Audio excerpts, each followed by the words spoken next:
Salam, hər vaxtınız xeyir olsun dəyərli izləyicilərim. Bugünkü videomda sizə çox dadlı, ağızda əriyib gedən pambıq qədər yumşaq, çox ləzzətli bir şirniyyat hazırlayıram. Xəmiri üçün 390 qram un götürürük. 390 qram unda 200 ml stəkan ölçüsü ilə 3 stəkan un eləyir. Üzərinə 50 qram şəkər pudrası, 1 çay qaşığı vanil, 1 çay qaşığı yarım qabartma tozu əlavə edirik və quru ərzaqları əvvəlcə qarışdırırıq. Bunların hamısını qarışdırdıktan sonra üzərinə 175 qram soyuq halda kər yağı götürürük. Yağı donmuş halda buzluqdan çıxartmırıq. Sadəcə soyuq halda soyuducunun buzluq olmayan adi gözündən götürürük və kub-kub doğrayıb istifadə edirik. Yağla bu quru ərzaqlarımızı, unu gördüyünüz kimi əlimizlə ovaraq umaç hazırlayırıq. Dəyərli izləyicilərim, kim hardan videolarımızı izləyirsə, hər birinizdən çox xahiş edirəm ki, videolarımızı izləyərkən saniyənizi ayırıb yuxarıda gördüyünüz bəyən düyməsinə toxunaraq videolarımızı bəyənməyi unutmayın. Əgər bəyənirsinizsə, mütləq yaxınlarınızla da paylaşın və bir kəlmə olsa belə şərh yazmadan keçməyin. Siz də kanalımızın böyüməsində, videolarımızın çox insanların qarşısına çıxmasında mənə bu cür dəstək olmuş olursunuz. Dəstək olan hər kəsdən də Allah razı olsun. Hər birinizə ayrı-ayrılıqda öz təşəkkürümü bildirirəm. Umaç hazırladıktan sonra burada 170 qram 25-30% xama götürürük. Xamanın üzərinə bir yumurta sarısı əlavə edirik. Yəni yumurtanın ağından istifadə etmirik. Sadəcə bir ədəd yumurtanın sarısını əlavə edib, ayrıca bir qabın içərisində bunu yaxşıca qarışdırırıq və əlavə edirik umacın üzərinə. Bunu əlavə etdikdən sonra burada da xəmiri çox yoğurmağa ehtiyac yoxdur. Sadəcə xəmiri tez-tez toparlayırıq. Xəmiri toparladıktan sonra bir salafana yerləşdiririk və soyuducunun buzluq olmayan adi gözündə xəmiri 1 saat müddətində gözlədirik. Mütləq soyuducuda 1 saat xəmir qalmalıdır. Bu xəmiri qatıqla etməyi məsləhət görmürəm. Çünki qatıqla hazırlasanız xəmir bu cür kövrək alınmayacaq. Ona görə mütləq çalışın xamadan istifadə edin.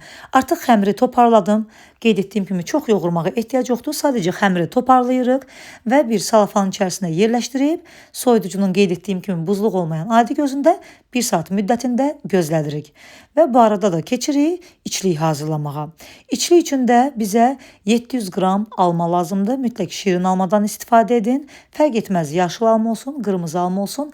Əsas odur ki, tuş olmasın, şirin alma olsun. Mənim istifadə etdiyim almalar kiçik ölçüdə olduğu üçün biraz artıq götürmüşəm. Amma iri ölçüdə almalar olsa 4 ədəd də iri ölçüdə alma yetərli olacaq. Yəni qramla desək 700 qram alma lazımdır bizə. 700 qram almanın qabıqlarını soyuruq, tumlarından təmizləyirik və sürtkəcin iri gözündən keçirdirik. Üzərinə 100 qram, yəni yarım stəkan şəkər tozu, 30 qram kərə yağı əlavə edib bunu yerləşdiririk ocağın üzərinə, yəni qazın üzərinə yerləşdirib və yavaş-yavaş bir qədər bişiririk. Ayrıca bir qabın içərisinə də 1 yemək qaşığı qarğıdalı nişastası əlavə edirik. Üzərinə də 3 yemək qaşığı adi soyuq su əlavə edib, soyuq suda nişastanı qarışdırıb açırıq. Yaxşı-yaxşı qarışdırırıq ki, düyün halında qalmasın, tam açılsın. Almaları şəkər tozu ilə birlikdə bir qədər bişirdikdən sonra artıq baxırıq ki, almalar bişib, suyu biraz çəkilib, yəni alma əvvəlcə biraz su salır. Ona görə mən çox az atəşdə bişirmirəm. Biraz elə gür atəşdə bişirirəm. Alma biraz öz suyunu salır, biraz suyu quruyana yaxın həmin bu nişastalı suyu da üzərinə əlavə edirik və zövqə görə, istəyə görə istəsəniz yarım çay qaşığı darçın da əlavə edə bilərsiniz. Mən yarım çay qaşığı da darçın əlavə etdim. Darçındır, qoz ləpəsidir. Bunlar almaya çox gözəl yaraşır. Yəni alma içiliyi olaraq darçın, qoz ləpəsi əlavə etsəniz dadı ləzzətli olacaq həqiqətən də. Və gördüyünüz kimi artıq suyu şirəsi çəkildikdən sonra almalar baxıram artıq bişib. Üzərinə yarım çay qaşığı darçın əlavə etdim və 1 yemək qaşığı qarğıdalı nişastasını 3 yemək qaşığı adi soyuq suda qarışdırdıktan sonra bunu da əlavə edirik üzərinə və tez-tez qarışdırırıq. Bu nişastanı əlavə etdikdən sonra çox yox, 1 dəqiqə qarışdırıb ocaqdan götürürük və ayrıca bir qabın içərisinə əlavə edib tam soyumasını gözləyirik. İçlik tam soyduqdan sonra mən gözə yarı olaraq biraz da qoz ləpəsi doğrayıb üzərinə əlavə etdim. Amma yoxdursa əlavə etməyə də bilərsiniz. Qoz ləpəsidir, darçın da almaya yaraşdığı üçün mən hər ikisindən istifadə etdim. İçliyi qoyuruq bir kənarda qalsın, soysun, artıq 1 saat keçib və xəmiri soyuducudan götürürəm. Qramla mən 40 qramlıq kündələr tuturam tərəzi ilə. Tərəziniz olmasa gözə yarı olaraq da kündələr tuta bilərsiniz. 40 qramdan məndə 20 ədəd kündə alındı. Və gördüyünüz kimi hamısını ovcumun içərisində qəşəng kündələyirəm. Və üzərini salfanla örtürəm. Gözləməyə ehtiyac yoxdur.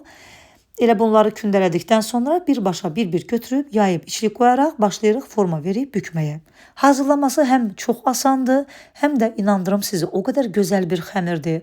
O qədər yumuşaq, kövrə alınır ki, çox ləzzətlidir. Yəni bu resepti mütləq yaddaşa verin. Hazırlayarsınız, bilirəm ki, çox bəyənəcəksiniz. Möhtəşəm bir reseptdir. Gördüyünüz kimi artıq burada da içliyi soyub, tam soyduqdan sonra biraz kənarda qoz ləpəsi gözə yarı olaraq doğramışdım. Onu da əlavə etdim, qarışdırdım.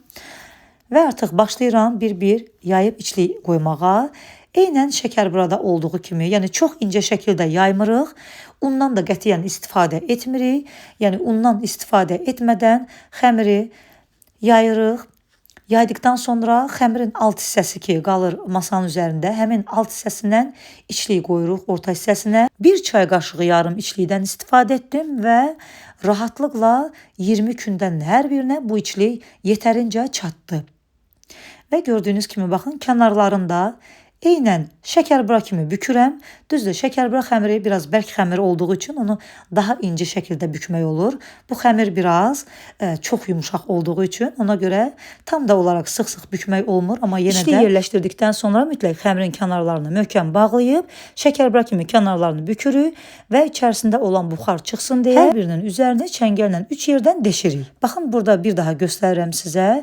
Xəmiri yaydıqdan sonra xəmirin alt hissəsini mütləq üst hissəyə gətirin. Yəni həmin hissə biraz nahamar olduğu üçün alt hissəsinə içliyi yerləşdirin və kənarlarını bükün. İçliyin doldurduqdan sonra gözlətməyə də qətiyyən ehtiyac yoxdur. Birbaşa listə məsafəli şəkildə düzüb, üzərinə yumurta çəkib və bişiririk. Və tez bir zamanda bişir, 30 dəqiqə müddətində bişib hazır olur. Mən konveksiya rejimində öncədən isidilmiş sobamda, sobanın ən aşağı gözündə hardasa bir 30 dəqiqə müddətində bişirdim. 170-180 dərəcə arasında bişirdim. Konveksiya rejimi güclü olduğuna görə. Amma adi kiçik sobalarda da yenə də 190 ilə 200 dərəcə arasında bişirə bilərsiniz. Artıq hər kəs öz sobasının dilini bilir. Yəni hər kəs öz sobasının dərəcəsinə uyğun dərəcəni ayarlasın.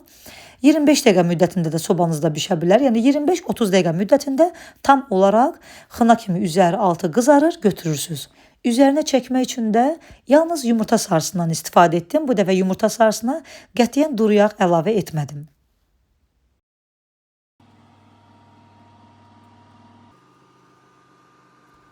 Bu reseptlə bir daha qeyd edirəm.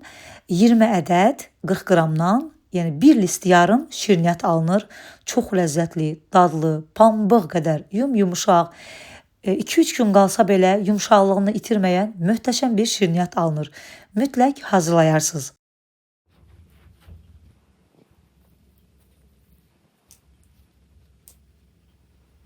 Görürsünüz necə yumşaqdır.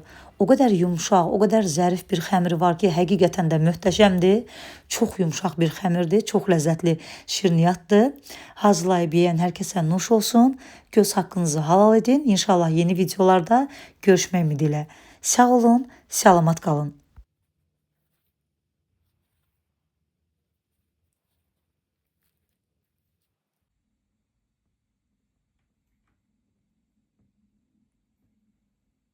Əgər videonu bəyəndinizsə, Kəmalə Kərimli 82 kanalına abunə olun, videonu bəyənib şərh yazmağı unutmayın. Dəstəyiniz Kəmalə xanım üçün motivasiya mənbəyidir.